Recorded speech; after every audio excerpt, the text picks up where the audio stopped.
जोगिंदरनगर विधानसभा क्षेत्र के अंतर्गत प्रमुख धार्मिक स्थान मछियाल में राणा खड्ड पर निर्मित हो रहा पुल का निर्माण कार्य आगामी मार्च 2024 तक पूरा कर लिया जाएगा।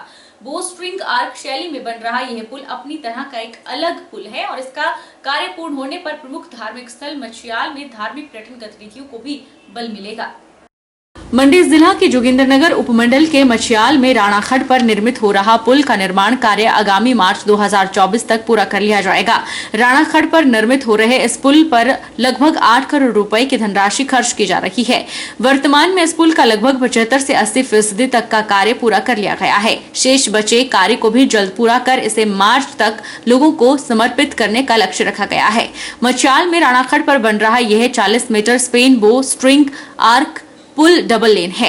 इस पुल के बन जाने से मार्ग पर भारी और मालवाहक वाहनों की आवाजाही भी आसानी से शुरू होने पर जोगिंदरनगर सरकाघाट कुमारवी सड़क के दोनों ओर की लाखों आबादी लाभान्वित होगी।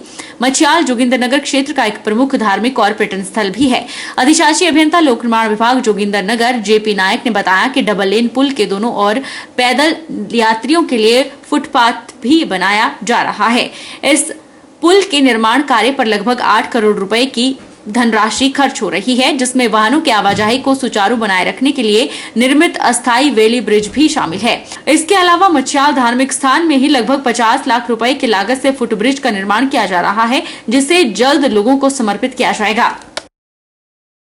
राणा खड्ड पर जोगिंदरनगर सरकाघाट कुमारवी मुख्य सड़क पर मछियाल में 8 करोड़ रुपए की लागत से double lane including footpath bridge का निर्माण कार्य किया जा रहा है। इस पुल का लगभग 80% कार्य जो है पूरा कर लिया गया है और बहुत जल्दी जो है इस पुल को सरकार द्वारा जनता को समर्पित कर दिया जाएगा। इस पुल को बनाने के लिए हमें एक अल्टरनेटिव वैली ब्रिज का निर्माण कार्य भी करना पड़ा था और इसके साथ साथ मछियाल के धार्मिक महत्व को देखते हुए एक फुट ब्रिज का निर्माण कार्य किया जा रहा है, जो लगभग 50 लाख की लागत से बनकर तैयार होगा। इसे भी हम बहुत जल्दी सरकार द्वारा जनता को समर्पित करने जा रहे हैं। मीनाक्षी भारतीय जनता युवा मोर्चा की प्रदेश कार्य समिति की बैठक 17 और 18 नवंबर को ऊना में आयोजित की जाएगी। 2 दिवसीय प्रदेश कार्य समिति की बैठक की अध्यक्षता भाजपा युवा मोर्चा के प्रदेश अध्यक्ष तिलक राज शर्मा करेंगे। हमीरपुर में पत्रकार वार्ता करते हुए भारतीय जनता युवा मोर्चा के जिला अध्यक्ष कपिल मोहन शर्मा ने बताया कि 17 और 18 नवंबर को 2 दिवसीय भाजपा कार्य समिति की बैठक के दौरान भाजपा प्रदेश अध्यक्ष राजीव बिंदल, भाजपा संगठन महामंत्री सिद्धार्थन, केंद्रीय मंत्री अनुराग ठाकुर और पूर्व मुख्यमंत्री जयराम ठाकुर सहित अन्य वरिष्ठ नेताओं के द्वारा युवाओं का मार्गदर्शन किया जाएगा। उन्होंने बताया कि 18 नवंबर को सभी जिला के भाजयुमों में पदाधिकारी का सत्र लगाया जाएगा, जिसमें राष्ट्रीय भाजपा जनता युवा मोर्चा के दिशा निर्देशों के बारे में विस्तृत जानकारी दी जाएगी। 25 नवंबर से 7 दिसंबर तक प्रदेश कार्य समिति की बैठक में लिए गए निर्णय को जिला और ब्लॉक स्तर की बैठक में चर्चा कर उन्हें घर घर तक पहुँचाने की रणनीति तैयार की जाएगी। जो भी कार्यक्रम हमारी राष्ट्रीय टीम के द्वारा तय किए गए हैं उनको हम जन जन तक बूथ स्तर तक लेके जाएंगे। बूथ शक्तिकरण अभियान जो कि शुरू हुआ है उस कार्यक्रम को भी हम बिल्कुल बूथ स्तर तक लेके जाएंगे एवं इसके साथ साथ में 18 नवंबर को जिला कार्यकारिणी एवं प्रशिक्षण वर्ग जिला हमीरपुर भाजयुमो का भी होगा, जिसमें हमें शीर्ष नेतृत्व के द्वारा जो भी कार्यक्रम तय हुए हैं उनका विवरण हम भाजयुमो टीम के साथ रखेंगे। उसके पश्चात 25 से लेकर 3 दिसंबर तक जो भी कार्यक्रम ऊपर से तय हुए हैं उनको मंडल स्तर तक लेकर जाने के बाद उन्हें बूथ स्तर तक लिया जाएगा। धन्यवाद। मशीन मेड के आगे हथकरघा धंधे से जुड़े ग्रामीण दस्तकारों को प्रतिस्पर्धा करना मुश्किल हो रहा है। हथकरघा से जुड़े कारीगर अपने उत्पादों की जैविक की महत्ता को बताते हुए अंतर्राष्ट्रीय लवी मेला में अपने आप को स्थापित करने का प्रयास कर रहे हैं। ग्रामीण दस्तकारों की सरकार से मांग है कि ऐसे मेलों में हस्त निर्मित उत्पादों को तवज्जो दी जाए ताकि ग्रामीण स्वरोजगार को पंख लग सके। आधुनिक मशीन मेड के आगे हथकरघा से जुड़े ग्रामीण कारीगरों को बाजार में प्रतिस्पर्धा करना बहुत ही मुश्किल हो रहा है। अंतर्राष्ट्रीय लवी मेला मैदान में हथकरघा से जुड़े कारीगर जो हाथों से बने शॉल, पट्टू, टोपी, दोहड़ू, कोट और अन्य वस्त्र लेकर आए हैं, उन्हें हैंडमेड के आगे टिकना मुश्किल हो रहा है। ग्रामीण दस्तकारी से जुड़े लोगों का कहना है कि वे लोग पहाड़ों के जंगलों में चरने वाले भेड़ों के ऊन से धागा तैयार करते हैं, फिर बुनाई होती है, उसके बाद शॉल, टोपी, पट्टू और विभिन्न वस्त्र बनते हैं। यह उत्पाद पूर्ण रूप से जैविक होने के साथ साथ स्वास्थ्य के लिए लाभप्रद होते हैं। हैंडमेड होने के कारण बनाने में काफी मेहनत लगती है, लेकिन वर्तमान में शहरों में मशीनों से बने सिंथेटिक हैंडलूम ने उनके व्यवसाय पर पानी फेरा है। इससे ग्रामीण स्वरोजगार को भी धक्का लग रहा है, क्योंकि हैंडमेड सस्ता और बनाई में साफ होने के कारण ग्राहकों का भी आकर्षण का केंद्र बन रहा है। ऐसे में उन्हें ग्राहकों को हस्त निर्मित और मशीन मेड में फर्क को समझने में मुश्किल हो रहा है। 14-15 सालों से ये मेला लगाते हैं। हमारा आने का मकसद ये है कि हम हर साल इसलिए आते हैं कि हम अपने हाथ से स्वयं वस्त्र तैयार करते हैं और इसको आगे लोगों तक सही तरीके से पहुंचे। हैंडमेड है, हाथों का बना हुआ है। आजकल मशीनों में भी बहुत ज़्यादा है। हम चाहते हैं कि हाथ का बना हुआ वस्त्र लोग पहने और हेल्दी बने रहे। और हम लोग मेनली जो लवी की जो खास बात है कि जो यहाँ पे जाके जो हैंडमेड जो प्रोडक्ट्स है, कोई भी होगी, चाहे खाने पीने की चीज़ें हो गई है जो बिल्कुल नेचुरल है, ऑर्गेनिक है, 100% ऑर्गेनिक है, तो हम उसकी खरीद फरोख्त के लिए आए हुए हैं। और चीज़ें यहाँ पे बहुत बेहतर हैं। चाहे जो भी आप कोई भी आप इसमें जाके चीज़ देखेंगे, चाहे पट्टी हो गई है, चाहे कंबल हो गया है, कोई भी जो भी यहाँ पे, चाहे टोपियाँ हो गई है, उस पर लगने वाला फूल हो गया है, बहुत बेहतरीन है, बहुत ही अच्छा है। मशीन में सस्ता पड़ता है, आप उसकी ओर क्यों नहीं जाते? लेकिन देखिए, जो हाथ से बनी हुई चीज़ है, एक उसकी एक अलग खास बात होती है। और एक ये इसका एक यहाँ पे हिस्टोरिकल रेफरेंस है, उस वजह से भी लोगों को आना चाहिए। और जो लोकल प्रोडक्ट्स हो गए, जो लोग इतनी मेहनत से बनाते हैं और जिसमें किसी भी तरह की मिलावट नहीं है, लोगों को इन चीज़ों की तरफ ज़रूर जाना चाहिए और इन चीज़ों को ज़रूर लेना भी चाहिए। नमस्कार जी, मैं सेविंग दोरजे द हिमालयन बौद्ध वुमेन्स गलीचा handloom and handicraft society Kullu Manali से बिलोंग करता हूँ। और यहाँ हर साल में लवी के टाइम पे कुछ थोड़ा बहुत अपने हाथों से जितना बन सकता है उसको उस प्रोडक्ट को लेके आता हूँ, जिसमें गलीचा मेरा मेन बिजनेस है, हमारा सोसाइटी का मतलब। परंतु अब जब भी यहाँ सामान लाया जाता है, पहले की अपेक्षा बहुत कम माल।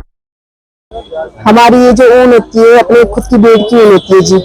हाँ जी, हम ऊन को पहले पिंजाई करते हैं, फिर कटवाते हैं, लोकल चरखों में काटते हैं घर पे। हाँ जी, बड़ी मुश्किल से हम उनको तैयार करवाते हैं जी। फिर चुनौती कौन सी है? जैसे मशीन मेड के आगे आपको कितनी चुनौती आई? बहुत आती है जी, क्योंकि मशीन मेड में क्या रहता है कि भाई मशीन का जो काम रहता है वो जल्दी बन जाता है। हमारा जो हैंडमेड काम है उसमें टाइम लगता है, फिर इसका जो वीविंग बड़ी मुश्किल से करनी पड़ती है। हाँ जी, तो कॉस्ट में भी डिफरेंस होता होगा, फर्क पड़ता है कॉस्ट में? हाँ जी, पड़ता है जी। तो आप खरीदारों को कैसे उनको कन्विंस? हम समझाने की बहुत कोशिश करते हैं जी कि जो नेचुरल चीजें हम इनको काफी हमारा मेहनत होता है इसमें, और नेचुरल चीजें तो नेचुरल चीजें ही है।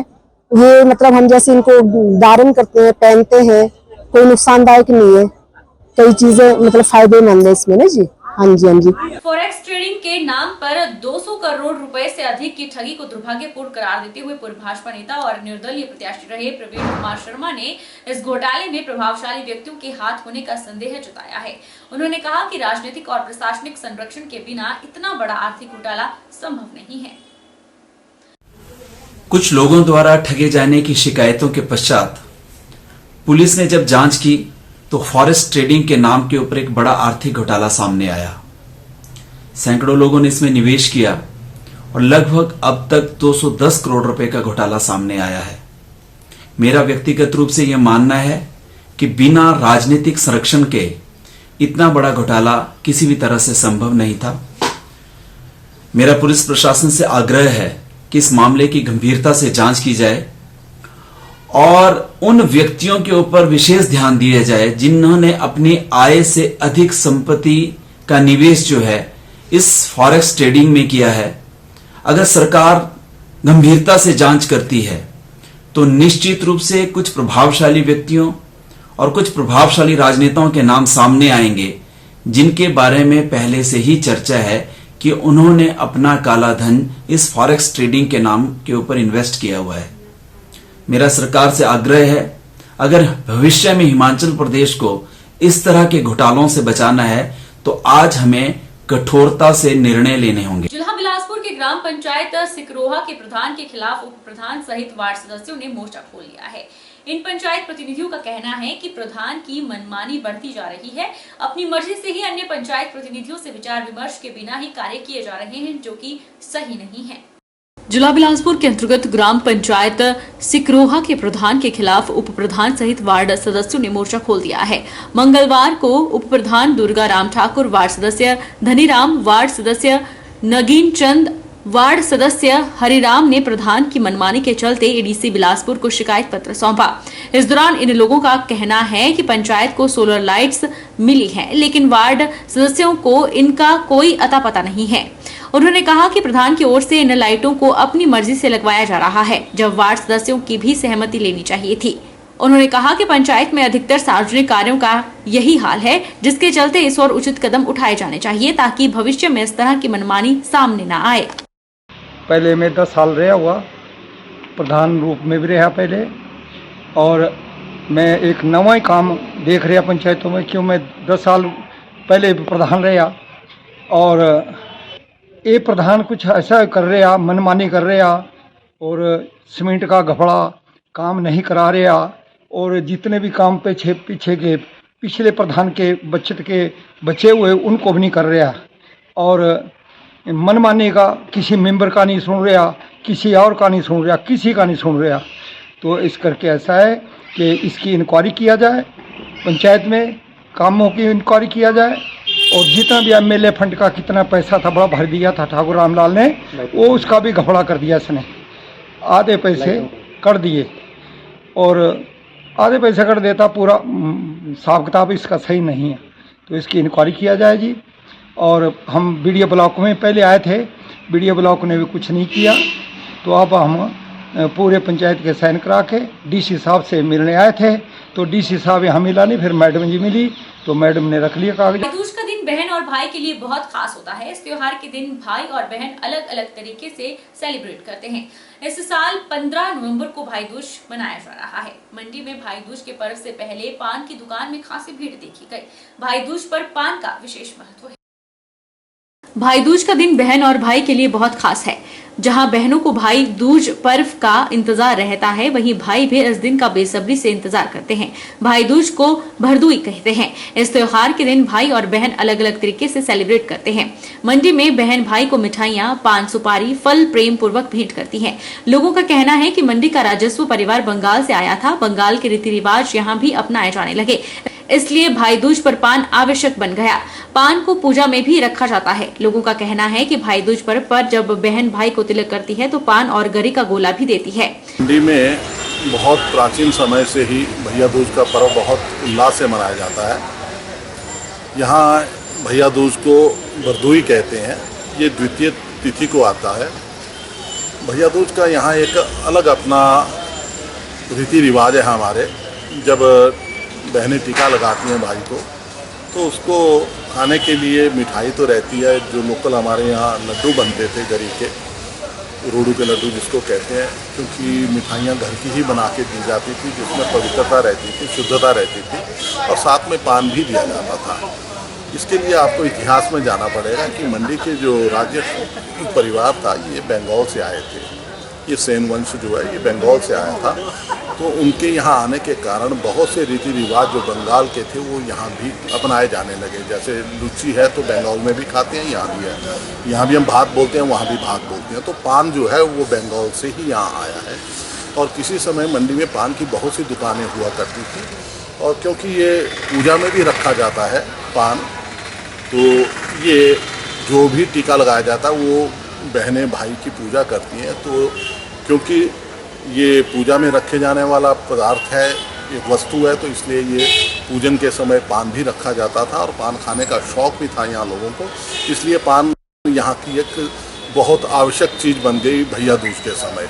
हालांकि राखी के समय भी होता है, परंतु उसमें पान नहीं दिया जाता। भैया दूज में पान दिया जाता है और गरी की मकसूद दी जाती है, और रोडू के लड्डू या जो भी घर में मिठाई गचक वगैरह बनाई हो वो परोसी जाती है। बहन जो है भाई को तिलक करती है, पान, सुपारी, फल इत्यादि प्रेम पूर्वक भेंट करती है, और भाई भी जो है उसके इसमें जो है बहन को भेंट करते हैं। इस तरह भाई बहन का प्रेम स्नेह बढ़ता है। पान ये जो पान और सुपारी फल, इससे जो है प्रेम स्नेह जो है वो प्रतीक होता है। वहीं पान की दुकान में आज भीड़ देखने को मिली और महिलाएं पान खरीदती दिखाई दी। पान विक्रेता हिमांशु ने बताया कि वे अलग अलग किस्म के पान बनाते हैं। पूजा के पान में इलायची और लौंग डाला जाता है। भैया दूज का त्यौहार जो है भाई और बहन के लिए विख्यात है और यहाँ पे जो है ये पान जो है इसमें अलग अलग तरह से पान बनाया जाता है और जो पूजा का पान होता है उसमें हम इलायची और लौंग डाल के जो है इसके बिना अधूरा है, मतलब और गुलकंद का भी इसमें प्रयोग किया जाता है और साथ में जो है ये आपकी हरी सौंफ डालते हैं और इसमें रंगीन सौंफ होती है और ये सामग्री इन चीज़ों में पड़ती है और छुआरा वगैरह भी पड़ता है और आपकी कतरी पड़ती है। ये प्रथा जो चली है, ये प्रथा जो है मुगल काल के टाइम की प्रथा है। ये मुगलों के टाइम में जो थे राजा महाराजा लोग जो थे पान खाया करते थे। तो ये रुकेंगे छोटे से ब्रेक के लिए, ब्रेक के उस पार फौरन लौटेंगे। आप बने रहिए हमारे साथ।